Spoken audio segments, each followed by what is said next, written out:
Alright, guys. Yo, guys, this is part 2 of how people. Then you hoard me and interrupted me. Okay, I'll let you do that. Go ahead. Sorry, time out. This will be in the bloopers. Damn it. Anyway, okay, hi guys. This is Eminent Hero. I'm a special guest on TeamBigTime, and I'm Token Asian. You guys call me Token. We're in my house. And he likes to kick people out. Yeah. Don't talk about my burger if you get kicked out my house. Anyways, this video is about how... Get out. How people are so freaking stupid And they get on my nerves. Such as idiot players, nut deckers, metagame players. Meta deck dick riders. Did you say Roger? I said riders. Oh, riders. Yes. Sorry. So, this video is about how we are getting annoyed by Yu-Gi-Oh. Don't get me wrong. This game is fun, but it just the way with the right people. With the right people. Yes, with the right people. All right, I'm gonna have my say in this. Now, I'm sure y'all see my videos, and you know the things that tick me off in this game. But let me get in depth with everything. Now, don't get me wrong. I do like Blackwing decks. I do like a lot of meta decks. I just hate how people go about making them. When someone tops at a regional with a deck that has never been seen before, of course they're going to take the deck and post it online for people to see.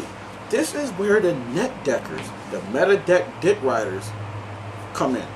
The people who literally sit on the nuts of the meta and jump up and down on it. Now, what they do is literally copy that card for card, and if they don't have the card, they find a substitute or for the card that has the closest effect, or they proxy it, which is taking a piece of paper, write the card's name down, and put it in the sleeve. And it's basically a placeholder. Now, what pisses me off about that is that these people don't take the time to make their own decks. Some people will be like, well, I'm only doing this to get a good deck start because I don't have a deck.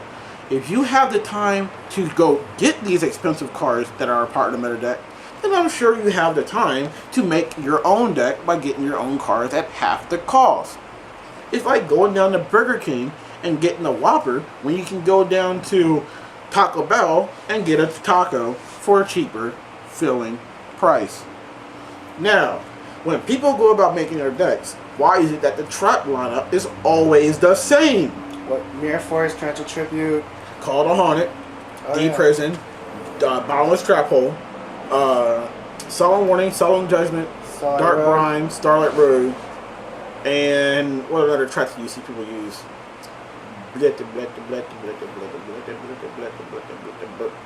Well, that's about it. Why is it that those 9 track cards are the most common cards you see in every deck? Yes, I understand that they're staples and that they're essential to certain decks, but they're not essential to every deck. So why? Yeah, same with Magic cards. Monster Reborn, Dark Hole, Mind Control. Yeah, about Mind Control.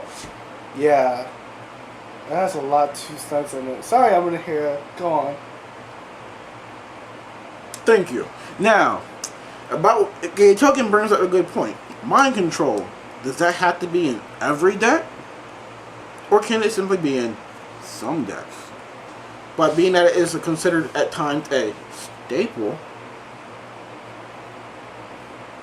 it's in almost every deck. Wait, I thought this was my video. I don't get it. Never mind, keep going. Well, being that you brought up Mind Control, you should talk about it. Oh, yeah. Only reason I think Mind Control, it's actually a fairly good card.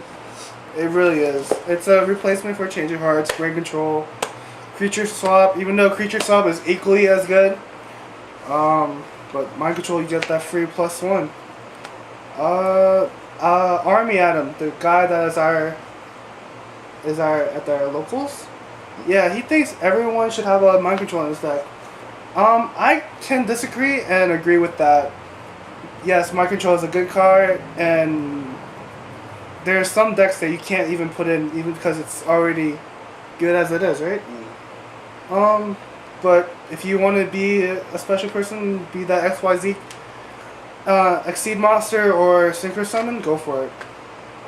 Speaking of XYZ monsters. The best creatures ever come out for heroes too. Yep. I'm gonna save that for another time. Okay. Mine being that Change of Heart is banned, like Token said, Mind Control has evolved to the point where it's just as good as Change of Heart. Change of Heart, yeah, you can treat the monster and attack with it, and you give it back. And Mind Control, you can't tribute nor can you attack with it.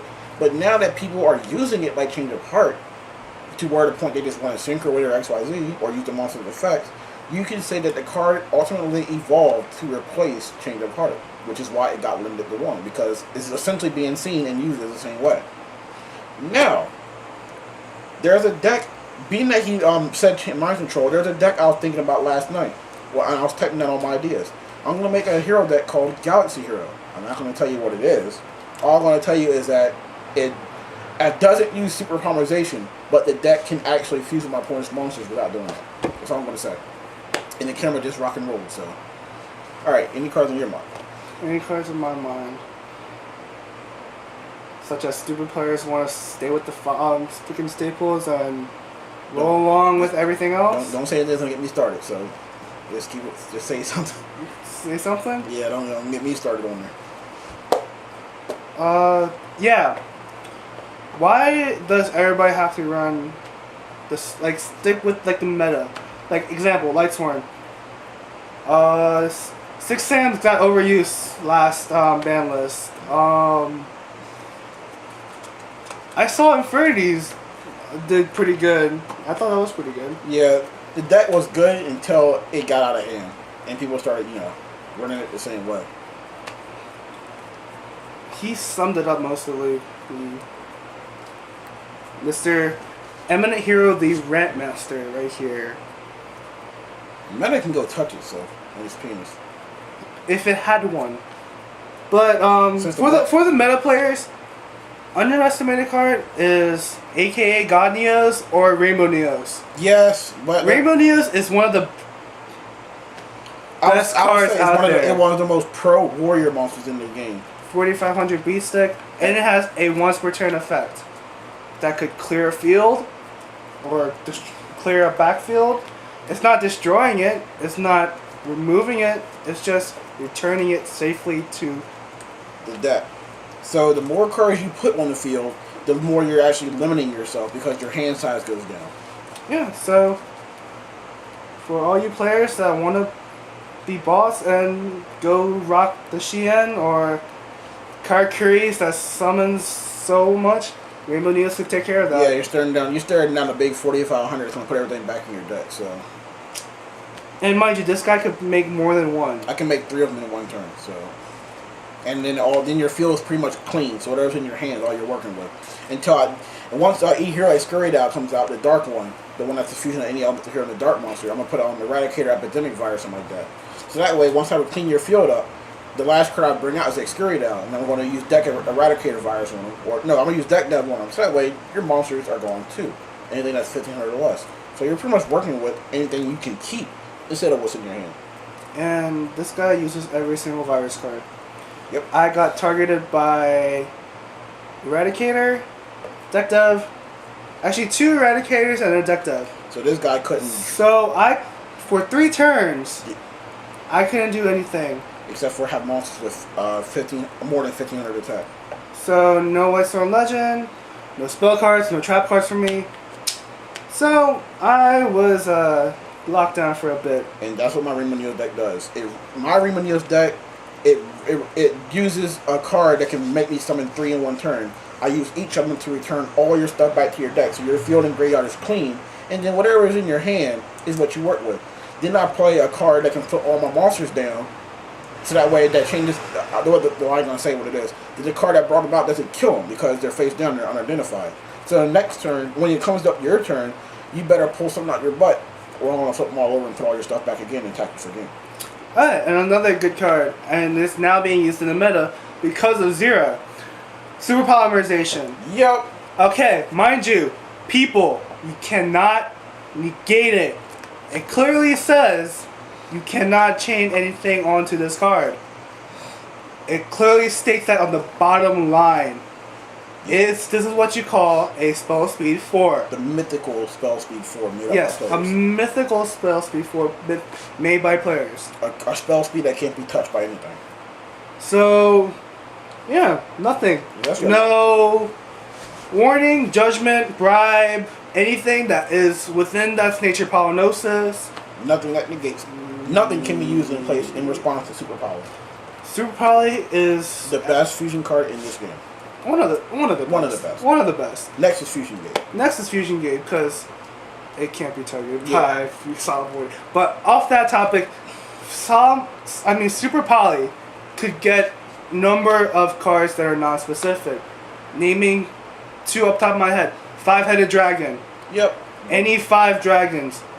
Go D-Tribe or DNA Surgery, and you got 5 dragons right there. Another one would be Dragon Knight Draco Equise. 1 warrior and a 1 synchro type dragon monster. Yo, how boss is that? So Get his effects says you could get control. Take the name and the effect. So you can make a Red Nova by getting 2 white stones, and it's a level 10. Synchro for level 12 for Red Nova Dragon. You can also get Shooting Star's ability, Red Nova's ability, any Synchro Dragon ability by removing it. Yep, but yet people don't use Dragon Knight, and Draco Equise because the meta doesn't, and he's quote unquote too slow. And Super Poly will win games because it's a quick play card. Yep, and you can use. You have 5 dragons on the field, you clear the field, drop the Super Poly, you have a 5,000 beat stick again to attack. Yep. Being that it's a quick play, it can be used during the battle phase after you attack with all the monsters you want to fuse with. And being that defusion is also a quick play, you can go attack directly. Defuse. Super polymerization. Soup fuse. Attack with the fusion. Defuse it. Attack again. Super polymerization. Attack. You are a repeating cycle until all the copies are gone. Yeah. So people, you heard what he just said. So what's going on? People that want to stick with the meta, stop it. Eventually, y'all cannot say at some point in the game, all you meta players will get sick of all the decks going around that are the same. I guarantee you that as you went to a regional and everyone there had a Gravekeeper deck, you will feel some type of way. You would. Because what's the meta now? Gravekeepers, Light Sworns, 6 Sam. Still 6 Samurais. Sheen's at 1, big whoop. It could still special summon out as a... Yeah, like that's gonna really do something to him. Okay, what else? So, Dragons are gonna get some good stuff too, so they're gonna come back up the meta. Egg Sabers are still meta, I think. And the Tengu things and the Tour guys are okay, top Tengu and Tour Guide. Tengu is a TCG only for you all out there.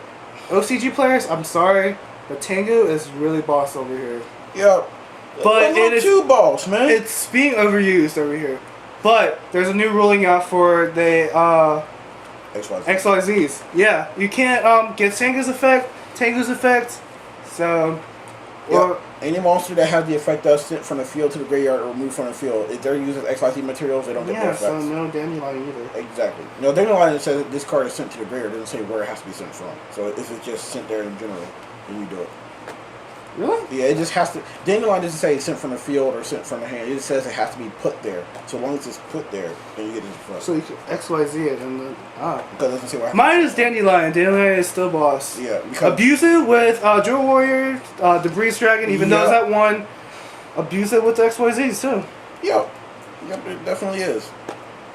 Definitely it's is. It's still at 1. Yep. And it's still abusable. Oh, another one. Lone Fire Blossom is at 1. It is still abusable. That's not a big deal because you still gave all decks access to that plant engine, where everybody can go super drop the crazy loop thing. It's stupid. For all you people out there, when I say engine, an engine is any combination of cards that any deck can gain or can be put in any deck to give it a certain thrust. I'll give you an example. My deck. People will not like this. I'm sure MLBs won't like this either. I run a Hopeless Dragon variant of a dragon deck. The engine for that deck is a Future Fusion. She won't mind it. Send 2 Red Eyes, Darkest Metal Dragons, 2 Waverings, 1 Prime Material Dragon. Don't normal summon, and the end phase remove their waverings, they get 2 free darkness medals. That's the Dragon engine. That's the Dragon engine. What's another engine? Lightsworn engine. Lightsworn engine would be basically charge of the Light Brigade and solar recharge. Yeah, basically it's just a Lightsworn hybrid deck. Any Lightsworn hybrid deck is a Lightsworn engine. Lightsworns can give any deck in the game the engine of speed and access to the stuff in the graveyard. Yeah. And that's pretty much, and they literally can be mixed with anything. It's just some people haven't did it and yet. JD's at 3, so just ignore that. I already mentioned. I'm gonna get in my next video. It's gonna be titled "The Engines of Yu-Gi-Oh." It's gonna kind of tell y'all like what engines are in the game. I like all of them are good because it's a good. Now that's something that I can understand. Is a good base, something that you can see how the deck works with a certain built-in engine. Think about your deck as a card, and each engine gives deck a different performance. So you can take a dragon deck and give it a plant engine, so now it's more speedier. You can try that. You can give how? You'll see. I'll tell you later on off the video, but I don't feel like explaining it here. But engines are a good form of using it. There's the normal one, the draw engine, which is just drawing cards, and there's the even simpler than that, the regular first engine ever built by Yu-Gi-Oh itself. Draw phase, standby, main phase 1, battle, main phase 2, end phase. You have a whole turn. You have the whole turn to draw stuff. So the most common draw engines is Reckless Greeds, Card Destruction, and Morphing Jar all in the same deck. Yeah. That way you can draw 5 cards with Morphing Jar, you can draw X amount of cards with Card Destruction, and you can draw 2 cards with Reckless Greed. It's the base combination of draw. That's what I do. I take that idea and even better for me. People call it the Jagrodia deck because I draw out out of nowhere, but it's one of the fastest draw engines right now. Then there's a new engine that I'm gonna cover in the next video. It's called the Tengu engine and the Tour Guide engine. So, next video we're gonna talk about the Tengu and the engines in general. Yep. So, token out. TeamBigTime is what I represent. Eminent Hero, rocking all the hero cards. Actually, the Match Change is a very good card. I will talk about the hero engine. I have discovered, I've been known it, but there's heroes have an engine that can go in any deck, which is very sad because I'm gonna talk about the goods and the bads about that. So, we'll talk about he will talk about the engines in his next video, and I will probably make a next video next week. So, TeamBigTime out. Shout outs to all his subscribers. Please subscribe to my channel, which is TeamBigTime. And you guys subscribe to my channel, Eminent Hero. I'm part of the DC Saints, which we haven't did anything yet. So he's part of more my team than anything else. So. Yeah, pretty much. But before I go, I want to say this: keep it real. Keep it real. Deuces. Bye, yo.